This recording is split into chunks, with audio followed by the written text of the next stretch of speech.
This is Dr. Amanda from StraightSmile Solutions, and today we're going to talk about impacted canines. So, who here sees the canines? I do. They're practically up in this patient's palate or nose. So, where are these teeth supposed to be? This tooth, which is basically sitting horizontal, is supposed to be vertical right there, and this one too, right?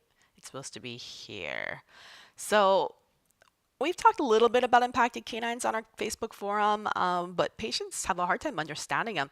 And I think one of the most frustrating things is that it's easy to spot these occurring as young as age 6, 7. But a lot of times dentists are missing it because they're not taking the right kinds of x-rays to identify it. And this can look kind of tricky. This looks like a perfectly good tooth, but that's actually a baby tooth. So so what do we do? So it really depends on, and hey, my own daughter has an impacted canine. So, not only have I treated easily hundreds of them, but they run in families, and I don't know who she got it from. And we were surprised just like everyone else when she got it. Luckily, we noticed it at age 8, and now we're doing things to prevent the damage and the trauma and some of the things that can happen with them. But they're really a big pain in the rear. They're very difficult for not only patient, parents, and dentists. So let me tell you a little bit about it and kind of how we decide what we're going to do with them. And you may want to get multiple opinions if someone tells you you have an impacted canine, because there's all different opinions, all different ways to treat them. Some are very invasive, some can be expensive, some aren't, some are better looking. So I would recommend you get at least 3 or 4 different opinions before you decide for sure what you want to do with it. But I'll kind of give you my thought process when I see these. I mean, of course, it depends on the age of the patient. If the patient is still growing, there's a lot more options than if the patient's an adult. This patient is clearly an adult.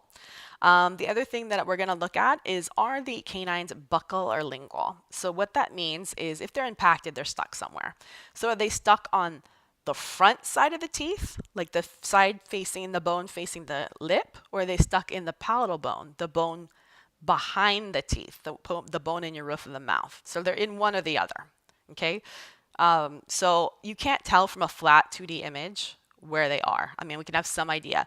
So sometimes we need to take something called a CBCT, and we've done some videos on that before. That's basically a 3D image of where it is in space, so you totally know. Sometimes we can just tell by taking a couple of different x-rays, or we can feel around. Like if it's in the buccal under the lip, you can feel a bump there. If it's in the palate, as long as it's not too high up, you can feel a bump like on the roof of your mouth.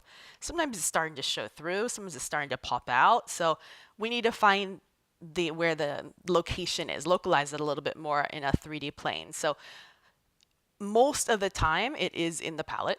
If you were a betting person, most of the time it's in the palate.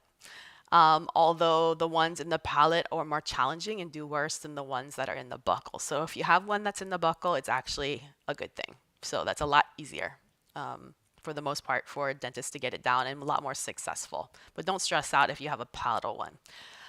From there, other things we're looking at the angle of the tooth. So this one is clearly at a 90-degree angle from where it's supposed to be, right? It's supposed to be here, it's here. So that's 90 degrees.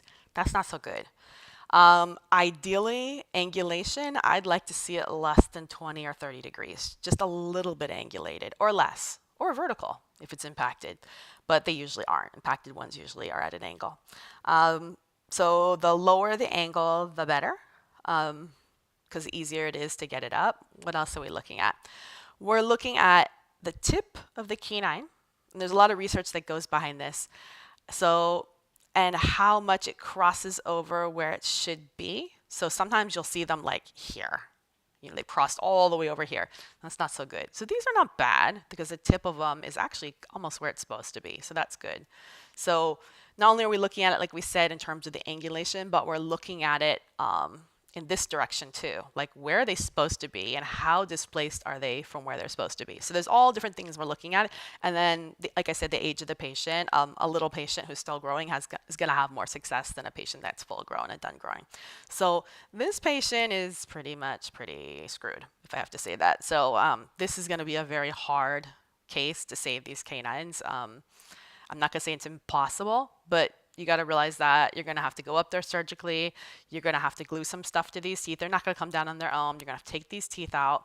You're going to have to actually put some traction on these teeth through an open cut, an open wound, and slowly put traction to guide them down into place, it's going to take a long time. I mean, if you even were successful in this case, it's going to take easily 2 years to get these down, uprighted, and straight. And that's if you are successful. What else can happen on the way down? Lots of things can happen on the way down. So as you're bringing them down, they can run into all these teeth and cause them to get damaged. So for this case, most likely, depending on where it is, the risk of bringing them in outweigh the benefits. So sometimes they'll leave them up there impacted, but sometimes it can cause all sorts of other pathologies. Sometimes they'll take them out, but that's a pretty invasive surgery. So yeah, this is a hard case, but I just wanted to share it with you. It's more of an extreme case. Most people's are not like this, but for sure, if you're on our Facebook forum, if you have x-rays, as long as it doesn't have any PHI identifying information, do post your x-rays. We'd love to take a look and give you some feedback. Of course, we talk a lot about third molars. You see them here too. That's a whole nother story. Whole nother discussion. So the mesially impacted, horizontal impacted versus the vertical. So, all right, thanks so much. Let us know if you have any questions about impacted canines. All right, thanks.